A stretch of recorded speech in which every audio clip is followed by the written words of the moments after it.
Hey, hi everyone. In this video, I'm going to share a strategy for beginners who just started their banking preparation. This strategy is totally based upon the things which I learned in these 2 years of my preparation and from my mistakes which I did as a beginner. But before that, let me clear you something that you are not bound to follow the same strategy. But from this video, at least you can opt some ideas like how to begin, where to begin, and also learn from my mistakes. But before that, I really want to share something with you all guys. Like one thing I felt, there are so many questions arises in our mind when we begin to preparation. Like कैसे start करें, कहाँ से पढ़ें, selection नहीं हुआ तो puzzles तो बन ही नहीं रहे हैं, etcetera etcetera. So many questions are arises in our mind when we start our preparation. But my answers to all these questions is, if you dare to think that you want to become bank PO or clerk, if you dare to face competition, if you dare to challenge yourself every day, if you dare to fail and stand again to fight back, then be proud on yourself. You are already an achiever.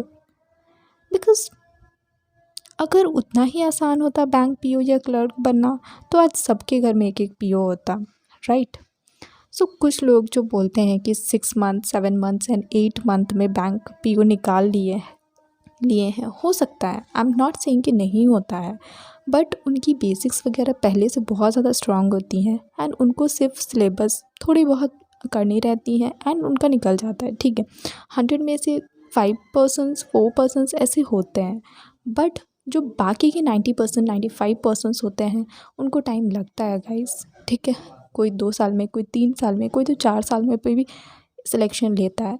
But अगर कोई consistent है अपने hard work में, अपनी preparation में and follow कर रहा है, अपनी स्ट्रैटेजीज़ को करेक्टली इम्प्लीमेंट कर रहा है, अपनी गलतियों से सीख रहा है एंड वो कंसिस्टेंटली ट्राई कर रहा है, then he or she definitely going to get selection.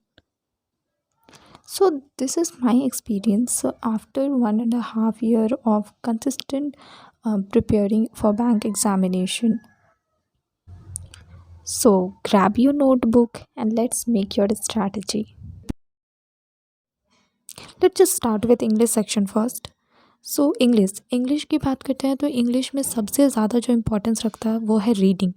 आप रीडिंग से ग्रामर, वोकैब और रीडिंग स्पीड तीनों पे ही काम कर सकते हो. ठीक है, तो मैं सबसे पहले एक जो अभी नया नया स्टार्ट कर रहा है उसके लिए मैं बता रही हूँ कि इंग्लिश में सबसे पहले आपने क्या करना है. ठीक है, तो सबसे पहले जा कर के आपको एडिटोरियल दी हिंदू नहीं पढ़ना है. अगर आप एक बिगनर हो और आपको लगता है कि मेरी रीडिंग उतनी अच्छी नहीं है कि मैं द हिंदू पढ़ सकूँ, तो आपने दी हिंदू नहीं उठाना है. ठीक है, उसके अलावा भी और सारे न्यूज़पेपर्स आते हैं, लाइक इंडियन एक्सप्रेस हो गया. मैं सबसे पहले इंडियन एक्सप्रेस ही पढ़ी थी. 1-2 महीने तक मैंने इंडियन एक्सप्रेस पढ़ा था. वहाँ पे एडिटोरियल आता है, वो छोटा एडिटोरियल होता है and as compare to the Hindu वो थोड़ा ईजी होता है लैंग्वेज में. ठीक है, वो आप पढ़ सकते हो. तो वहाँ से फिर आपको धीरे धीरे द हिंदू पे जाना है. ठीक है, क्योंकि द हिंदू में आपको वोकैब्स बहुत अच्छे मिलेंगे, तो वोकैबलरी आपको करनी ही है. ठीक है, तो वहीं से आपका वोकैब सेक्शन भी कंप्लीट हो जाएगा और एडिटोरियल स्पीड आ जाएगा आपका, और वहीं से आप ग्रामर भी ऑप्ट कर सकते हो. जब आप ग्रामर एक बार कंप्लीट कर लोगे सारे चैप्टर्स, तो आपको एडिटोरियल जब पढ़ोगे तो खुद ब खुद दिमाग में क्लिक करेगा कि अच्छा ये यहाँ पे वेयर क्यों लिखा हुआ, यहाँ पे वर्स क्यों लिखा हुआ, तो वो एडिटोरियल से समझ में आ जाता है. ठीक है, अगर आप एडिटोरियल नहीं करना चाहते हो, like to beginner in English, ठीक है, इंग्लिश से बहुत लोगों को डर भी लगता है, तो अगर वो नहीं ही करना चाहते हैं तो वो क्या कर सकते हैं कि कोई बुक उठा सकते हैं अपनी खुद की पसंद की. इंग्लिश बुक होना चाहिए. ठीक है, और उसको रीड करना शुरू करते हैं, सो दैट उससे एक हैबिट बनेगा रीडिंग का एंड देन आपको एडिटोरियल पे ट्रांसफ़र करना है. Guys, it's very important to read editorial. ये गलती मैंने किया था, दैट मैं अपने जब मैं बिगिन की थी प्रिपरेशन, तब मैं एडिटोरियल नहीं पढ़ा करती थी. तो मैंने 4-5 महीनों के बाद में एडिटोरियल पढ़ना शुरू किया, जब मुझे लगा कि नहीं, अब ग्रामर से और प्रैक्टिस से इंग्लिश नहीं हो पा रहा है, तब मैंने एडिटोरियल पढ़ना शुरू किया और उससे मुझे बहुत ज़्यादा फ़ायदा मिला है. तो वो गलती आप बिल्कुल मत करना. आप स्टार्टिंग से ही एडिटोरियल पे फोकस करना, ठीक है। एंड ग्रामर के सारे चैप्टर्स आपको एक बार कर लेने हैं। कहाँ से करने हैं? आप यूट्यूब से कर सकते हो अगर आप फ्री में करना चाहते हो तो, और अगर आप पेड लेना चाहते हो तो फिर आप अनअकैडमी प्लस से कर सकते हो। मैंने अनअकैडमी प्लस से ही किया था ग्रामर, ठीक है। फ्री में भी बहुत कुछ अवेलेबल है गाइस, तो बिल्कुल भी पेड अगर आप नहीं लेना चाहते हो बिल्कुल मत लेना, फ्री में सब कुछ अवेलेबल है यूट्यूब पे, ठीक है। एक बार ग्रामर कर लेना, बस आपको एक बार ही ग्रामर करना है। उसके बाद आपको कंटिन्यूअस उसको एक दिन में एक चैप्टर रिवाइज़ कर लिया, 10 से 15 मिनट लगते हैं एक बार रिवाइज़ करने में, ठीक है। अगर वो भी नहीं करना है तो आप वीक में एक बार रिवाइज़ कर सकते हो ग्रामर, एंड दैट्स इट, ठीक है। इतना करने के बाद आपने क्या करना है कि हर दिन एक पीजे, दैट मीन्स पैराजंबल, और उसके बाद वाला दिन एक आरसी। स्टार्टिंग में मैं बता रही हूँ, जैसे जैसे आपकी प्रैक्टिस अच्छी होती जाएगी देन आपको पर डे एक पीजे और एक आरसी करना है, ठीक है। बट जब आप स्टार्ट कर रहे हो तो आप एक पैराजंपल एकदम शॉर्ट वाला जो एकदम क्लर्क लेवल का होता है आपने वो उठाना है और उसको करना है। एक दिन में एक पीजे, देन नेक्स्ट डे में एक आरसी, ऑल्टरनेट डे ये करना है, ठीक है। इतना सब कुछ करने के बाद में आपको इंग्लिश में प्रैक्टिस में आना है। छोटे छोटे क्विजेस लगाने हैं आपको, सेक्शनल्स लगाने हैं प्रीलिम्स लेवल के। अगर आप ज़्यादा नहीं जाना चाहते, जब तक आपको कॉन्फिडेंस नहीं आ रहा तो आप क्लर्क लेवल के लगाओ, फिर आप पीओ लेवल के लगा सकते हो। तो मैंने इंग्लिश के लिए यही स्ट्रैटेजी अपनाई थी गाइज़। जब तक आपको कॉन्फिडेंस नहीं आ रहा तो आप क्लर्क। देन क्वांट में क्या करना है कि आपने सबसे पहले टेबल लर्न करना 1 to 20 मस्ट है, इंपॉर्टेंट। एंड स्क्वायर करना 1 to 30, क्यूब करना है 1 to 20, ठीक है। स्क्वायर जो है 1 to 30 या फिर आप उससे ज़्यादा भी कर सकते हो, ज़्यादा आपको करने की ज़रूरत नहीं है। 1 to 30 आप जब करोगे एंड देन आप रोज़ सिंप्लीफिकेशन बनाओगे तो आपका 50 तक अपने आप ही याद हो जाएगा। लाइक मैंने भी 1 to 30 ही किया था, बट अभी मुझे ऐसा लगता है कि 50 तक मुझे याद है, ठीक है। तो आप वो ये तीनों तो बहुत ही ज़्यादा इंपॉर्टेंट है। इसमें मैंने क्या मिस्टेक किया था, दैट मैं सबसे पहले वन लाइनर्स की क्लासेस कर ली, ठीक है। वहाँ से कुछ शॉर्टकट ट्रिक्स वगैरह मैंने सीख लिए और फिर मैं डायरेक्टली क्विजेस लगाने चली गई, जैसे कि मेरी स्पीड नहीं बन पा रही थी और मुझे डिमोटिवेट फील हो रहा था, ठीक है। क्योंकि मैंने ये तीनों चीज़ें लर्न नहीं की थी, ना मैंने स्क्वायर लर्न किया था, क्यूब लर्न किया था। तो मैं सिंप्लीफिकेशन में जब स्क्वायर क्यूब निकाल रही थी तो उसमें टाइम ज़्यादा लग रहा था। तो आपने ये गलती बिल्कुल भी नहीं करनी है।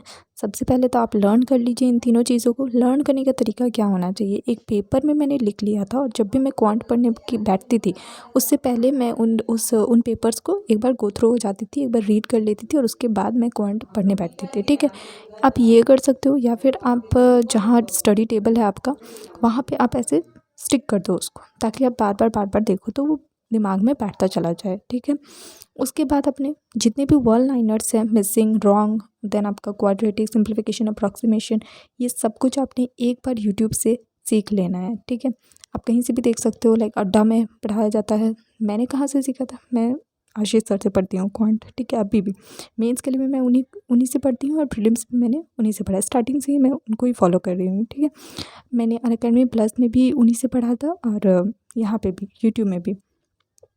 तो वन लाइनर्स आपने सीख लेना और उसके बाद आपको वन लाइनर्स के क्विजेस लगाने हैं, जो आपको मिल जाएगा, अड्डा पे मिल जाएगा, या फिर आप पीएम, ठीक है, पीएम मॉक में भी आपको सब्जेक्ट और सेक्शन वाइज दोनों मिल जाएगा आपको। अभी मुझे रिसेंटली मैं पीएम के मॉक यूज़ करना स्टार्ट कर रही हूँ, तो मुझे काफ़ी अच्छा लग रहा है पीएम में, मतलब कि काफ़ी उसमें फ्री के क्विजेस काफ़ी दिए हुए हैं, तो आप वहाँ से प्रैक्टिस कर सकते हो। देन आना है आपको डीआई सेक्शन में, ठीक है। आपको डीआई भी सीखना पड़ेगा गाइस अपने से, मतलब परसेंटेज किस तरीके से लगाना है एंड रेशियो से आप किस तरीके से जल्दी बना सकते हो। वो जो जल्दी वाला चीज़ है ना, वो आपने क्लासेस से ही सीखना है, बिकॉज़ खुद से करनी चाहेंगे तो वो चीज़ हमें ज़्यादा टाइम लगेगा। क्लासेस में काफ़ी अच्छे से बताया जाता है, तो वो डीआई भी मैंने यूट्यूब से ही किया था, ठीक है। प्रीलिम्स लेवल आराम से हो जाता है गाइस यूट्यूब से, ठीक है।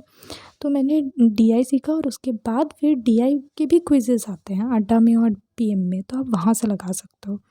एंड देन आपको अरिथमेटिक के बाद फिर डीआई के भी अरिथमेटिक में आपको सेम एक एक चैप्टर क्लियर करना है। हर एक चैप्टर का आपको बेसिक जानना है अरिथमेटिक में, ठीक है। लाइक आपको रेशियो पढ़ना है तो रेशियो के सबसे पहले आप बेसिक्स कर लो, ठीक है, सीख लो, आप यूट्यूब में क्लासेस ले लो।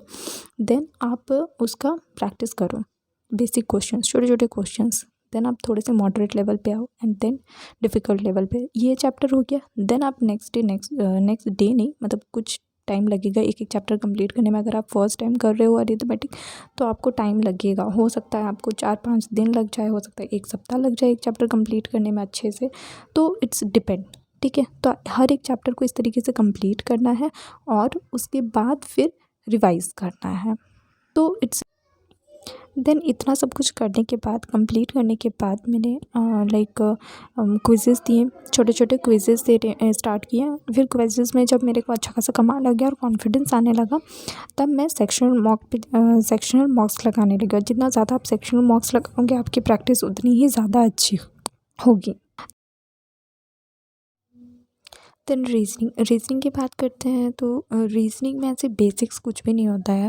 जिस तरीके से क्वांट में बेसिक होता है, फिर हम लोग क्वेश्चंस बनाते हैं, फिर हम लोग प्रैक्टिस करते हैं, तो रीजनिंग में ऐसा कुछ भी नहीं होता। Reasoning is all about logic and understanding power आपकी तब बढ़ेगी जब आप रीजनिंग में ज़्यादा से ज़्यादा क्वेश्चंस आप अटैम्प्ट करोगे, बनाओगे, तो उससे हमारी अंडरस्टैंडिंग बढ़ती है। And my favourite subject is reasoning during my whole preparation. So या रीजनिंग में आपको क्या करना है, डे फर्स्ट से आपको पज़ल बनाना स्टार्ट करना है। ठीक है, प्रीलिम्स लेवल के पज़ल कहाँ से बनाने हैं, अंकुश लांबा सर 1000 पज़ल की सीरीज़ जो अभी वो यूट्यूब पे चला रहे हैं। जब मैंने किया था तो मैंने अनअकैडमी से किया था, वहाँ पे स्पेशल क्लासेस में फ्री में थे 1000 पज़ल, तो मैंने वहीं से किया था। तो आप अंकुश लांबा सर अभी यूट्यूब पे करवा रहे हैं 1000 पज़ल की सीरीज़, आप वहाँ से बिल्कुल आप डे फर्स्ट से देखना स्टार्ट करो। आप एक क्लास देखो और फिर रिवाइज़ करो घर में। ठीक है, पज़ल के लिए आपने इतना ही करना है। And apart from classes 2 to 3 puzzles आपको डेली बनाना है।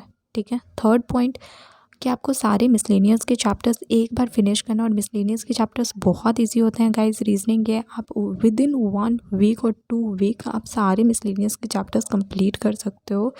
एंड देन आपको जल्दी से आपको आ जाना है ये में क्विज़ेज़ में। रीजनिंग में आप जितना जल्दी क्विज़ेज़ में आओगे आपकी रीजनिंग उतनी ही अच्छी होती जाएगी, बिकॉज आपने ज़्यादा पढ़ना है नहीं रीजनिंग में। Reasoning is all about practice. तो आप प्रैक्टिस कहाँ से करोगे, आप प्रैक्टिस कर सकते हो क्विज़ से।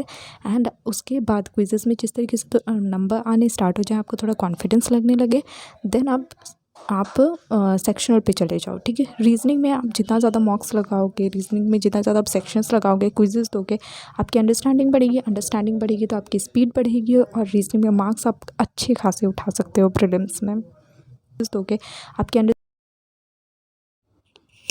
देन जीके में मैं बात करूँ तो मैं अपनी बात करूँ तो मैं स्टार्टिंग में जब मैंने प्रिपरेशन स्टार्ट किया था मैं जीके पढ़ती ही नहीं थी। लाइक मैंने 6 to 7 मंथ्स के, इवन उससे भी ज़्यादा के बाद मैंने जीके को इम्पोर्टेंस देना स्टार्ट किया। तो आप ये गलती बिल्कुल भी मत करना गाइज़।